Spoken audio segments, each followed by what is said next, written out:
Hai semuanya, saya di sini akan memberikan materi yang menarik loh tentang apa itu menjadi pembelajar sepanjang hayat. Isi topik kita hari ini adalah pengertian, konsep, dan teori, tahap dan proses belajar, penjaminan mutu, implementasi konsep belajar, dan pusat pembelajar sepanjang hayat. Pengertian pembelajar sepanjang hayat. Pembelajar adalah individu yang terlibat dalam proses pembelajaran. Pembelajar sepanjang hayat mengacu pada konsep bahwa pembelajar tidak terbatas pada tahap tertentu dalam hidup seseorang, melainkan terus berlanjut sepanjang hidup. Pembelajar sepanjang hayat atau seumur hidup mempunyai moto selalu mencoba yang baru. Perilaku yang ditunjukkan meliputi secara sukarela menghadiri berbagai kegiatan pembelajaran, membaca buku dan sumber bacaan lain sesuai dengan minat dan bidang keilmuan yang ditekuni. Proaktif menjadi hubungan dan komunikasi dengan banyak orang mengenai pengalaman keberhasilan dan cara-cara belajar mereka. Mengamati dan mengantisipasi tren yang terkait dengan bidangnya. Mempersiapkan diri untuk menyongsong masa depan. Dan melakukan uji coba dengan gagasan yang baru dipelajari. Tentu saja dong, terdapat 4 tahapan pembelajaran. Pertama, ketidakcakapan yang tidak disadari. Kedua, ketidakcakapan yang disadari. Ketiga, kecakapan yang disadari. Keempat, penguasaan. Jangankan tahapan pembelajaran sepanjang hayat, pembelajar sepanjang hayat juga mempunyai ciri-ciri loh. Ciri-ciri manusia yang menjadi pembelajar sepanjang hayat menurut Crowley adalah sadar bahwa dirinya harus belajar sepanjang hayat.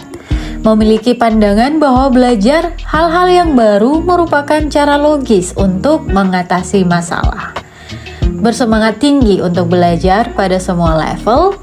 Menyambut baik perubahan. Percaya bahwa tantangan sepanjang hidup adalah peluang untuk belajar hal baru. Nah, itulah ciri-ciri menjadi pembelajar sepanjang hayat. Sekarang kita juga membahas ciri-ciri pendidikan sepanjang hayat. Pendidikan sepanjang hayat mampu menghilangkan tembok pemisah antara sekolah dengan lingkungan kehidupan nyata di luar sekolah. Pendidikan sepanjang hayat mampu menempatkan kegiatan belajar sebagai bagian integral dari proses hidup yang berkesinambungan. Pendidikan sepanjang hayat lebih mengutamakan pembekalan sikap dan metode daripada isi pendidikan. Pendidikan sepanjang hayat mampu menempatkan peserta didik sebagai individu yang menjadi pelaku utama dalam proses pendidikan. Tentu, tetapi perlu diingat, kita harus menjadi pembelajar yang baik dulu. Kenapa? Karena sikap, perilaku, dan harapan pendidikan sepanjang hayat dapat dilihat dari 3 dimensi, yaitu perubahan pada kebiasaan diri untuk menjadi pembelajar secara terus-menerus, perubahan dalam cara pandang terhadap lingkungan sekitar, dan perubahan pandangan terhadap masa depan yang lebih optimal. Kita membahas konsep dan teori belajar sepanjang hayat. Dalam Undang-Undang Nomor 20 Tahun 2003 tentang Sistem Pendidikan Nasional sekalipun, istilah pendidikan atau belajar sepanjang hayat baru menjadi bagian kecil saja dari kebijakan makro pendidikan di Indonesia.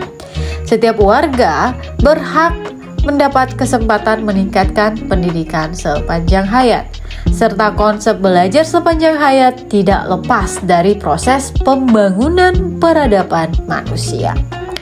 Perspektif belajar dari buayan sampai liang lahat. Perspektif belajar dari buayan sampai liang lahat, The Cradle to Grave, dikenal luas dan dipromosikan di banyak negara. Itu kalau secara undang-undang ya. Sekarang kita masuk ke dalam pengertian yang lebih mendalam. Teori belajar sepanjang hayat distimulasi oleh pikiran-pikiran dari teori belajar manusia di Theory of Human Learning yang mengakui adanya the lifelong nature dalam suatu aktivitas belajar seseorang. Penting dicatat bahwa belajar merupakan proses interaksi dan relasi yang berlangsung sepanjang hidup seseorang dalam suatu konteks sosial tertentu, hingga berakhir dengan kematian. Artinya bahwa belajar merupakan suatu proses transformasi pengalaman yang dimiliki seseorang dan akan selalu terjadi ketika individu berinteraksi dengan lingkungan sosial yang lebih luas. Nah, tadi kan kita membahas konsep dan teori belajar sepanjang hayat. Sekarang kita akan membahas tahap proses belajar pendidikan sepanjang hayat. Tahapan belajar manusia pada dasarnya terdiri dari dua bagian. Bagian yang pertama ialah proses belajar yang tidak dapat dilihat oleh panca indera, karena proses belajar terjadi dalam pikiran seseorang yang sedang melakukan kegiatan belajar. Proses ini sering disebut dengan proses intern. Bagian yang kedua disebut proses belajar ekstern. Proses ini dapat menunjukkan apakah dalam diri seseorang telah terjadi proses belajar yang ditandai dengan adanya perubahan ke arah yang lebih baik. Sekarang kita akan mengulik beberapa tahap proses belajar pendidikan sepanjang hayat. Pertama, motivasi. Motivasi dalam hal ini adalah keinginan untuk mencapai suatu hal. Apabila dalam diri peserta didik tidak ada minat untuk belajar, maka tentu saja proses belajar tidak akan berjalan dengan baik. Kedua, perhatian pada pelajaran. Perhatian peserta didik sangat tergantung pada pembimbing. Perhatian peserta sangat tergantung pada bagaimana pembimbingnya membimbing ataupun membawakan materi ataupun proses pembelajaran. Kedua, menerima dan mengingat setelah memperhatikan pelajaran. Seorang peserta didik akan mengerti dan menerima serta menyimpan dalam pikirannya. Ada beberapa faktor yang dapat mempengaruhi penerimaan dan pengingatan ini, seperti struktur, makna, pengulangan pelajaran, dan intervensi. Keempat, reproduksi agar peserta didik mampu melakukan reproduksi. Pendidik perlu menyajikan pengajaran dengan cara yang mengesankan. Kelima, generalisasi. Generalisasi juga dapat diartikan penerapan hal yang telah dipelajari dari situasi yang satu ke situasi yang lain. Keenam, menerapkan apa yang telah diajarkan, serta umpan balik peserta didik harus sudah memahami dan dapat menerapkan apa yang telah diajarkan dalam tahap ini. Selanjutnya, pendidik berkewajiban memberikan umpan balik berupa penjelasan mana yang benar dan mana yang salah. Nah, kebetulan pada materi 4 ini kita akan membahas penjaminan mutu program belajar. Menurut MEAT dari SRI International, mengembangkan 7 variabel mutu pendidikan sepanjang hayat yang mengarah pada pendidikan pembelajaran sepanjang hayat. Pertama, pembelajar dilibatkan tugas otentik dan multidisiplin, penilaian berbasis kinerja, real task sebagai dasar penilaian. Ketiga, partisipasi aktif, pembelajar terlibat dalam model pembelajaran interaktif. Kerja kolaboratif, pembelajar bekerja sama. Kelompok heterogen, pembelajar dikelompokkan dengan keberagaman. Instruktur sebagai fasilitator, memandu belajar dan pembelajaran. Eksplorasi pembelajaran, pembelajar belajar melalui eksplorasi. Tentu saja pastinya ada indikator yang mendukung keberhasilan untuk belajar sepanjang hayat. Ada 4 lagi. Transformatif, pembelajar diberdayakan dan mendefinisikan keberadaannya. Pengalaman hidup, tugas belajar berdasarkan pengalaman hidup.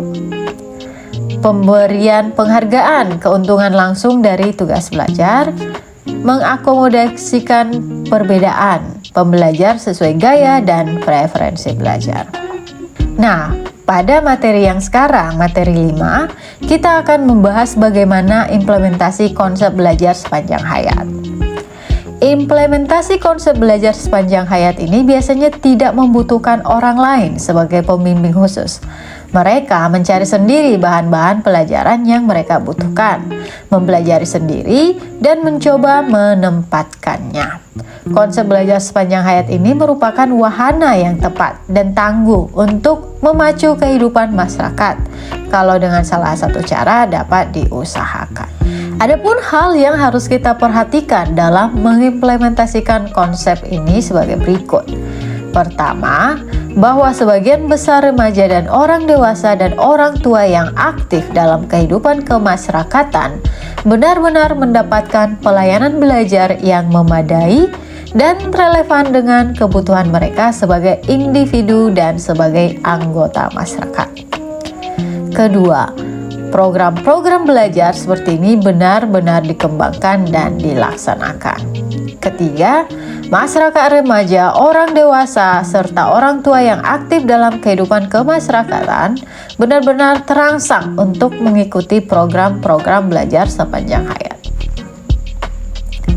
Dan tentu saja, mengapa kita mempelajari ini? Karena tujuan belajar sepanjang hayat pada mulanya bersifat individual, yakni untuk memperkaya kehidupan rohani dan intelektual seseorang. Pada tahap perkembangan selanjutnya, belajar sepanjang hayat ini mulai mengembangkan tujuan-tujuan yang bersifat sosial. Mulai disadari bahwa kegiatan belajar mengajar sepanjang hayat ini tidak hanya menguntungkan perorangan saja, melainkan juga bermanfaat bagi masyarakat secara keseluruhan. Wah, ini materi terakhir kita. Pasti kalian sudah pada tahu kan apa yang akan dibahas di Tri Pusat Pendidikan Pembelajar Sepanjang Hayat. Pada materi ini menekankan 3 hal. Pertama, keluarga. Keluarga merupakan lembaga pendidikan tertua yang terdiri dari sekelompok orang dengan hubungan saudara bersifat informal yang pertama dan utama dialami oleh anak. Sekolah merupakan sarana yang secara sengaja dirancang untuk melaksanakan proses pendidikan. Ketiga, masyarakat. Masyarakat sebagai pusat pendidikan sangat bergantung pada taraf perkembangan dari masyarakat itu beserta sumber-sumber belajar yang tersedia di dalamnya. Itu beberapa materi yang saya sampaikan. Sekarang kita masuk ke kesimpulan. Dapat disimpulkan bahwa pembelajar sepanjang hayat mengacu pada konsep bahwa pembelajaran tidak terbatas pada tahap tertentu dalam hidup seseorang, melainkan terus berlanjut sepanjang hidup. Belajar sepanjang hayat dilihat sebagai proses yang mencakup tujuan, purposive, dan belajar langsung, directed learning. Setiap individu menyusun serangkaian tujuan belajar dan berupaya mencapai dengan berbagai sumber di masyarakat. Orang yang berkomitmen terhadap belajar sepanjang hayat akan memperoleh keuntungan penuh dari setiap kesempatan belajar yang ada. Keuntungan tersebut diantaranya bahwa seseorang akan mampu menjadi seorang pembelajar yang mandiri. Belajar sepanjang hayat selanjutnya mempromosikan kemandirian belajar di antara sesama anggota masyarakat sebagai parameter penggunaan sosial berkelanjutan. Belajar sepanjang hayat selanjutnya mempromosikan kemandirian belajar di antara sesama anggota masyarakat sebagai parameter pembangunan sosial berkelanjutan.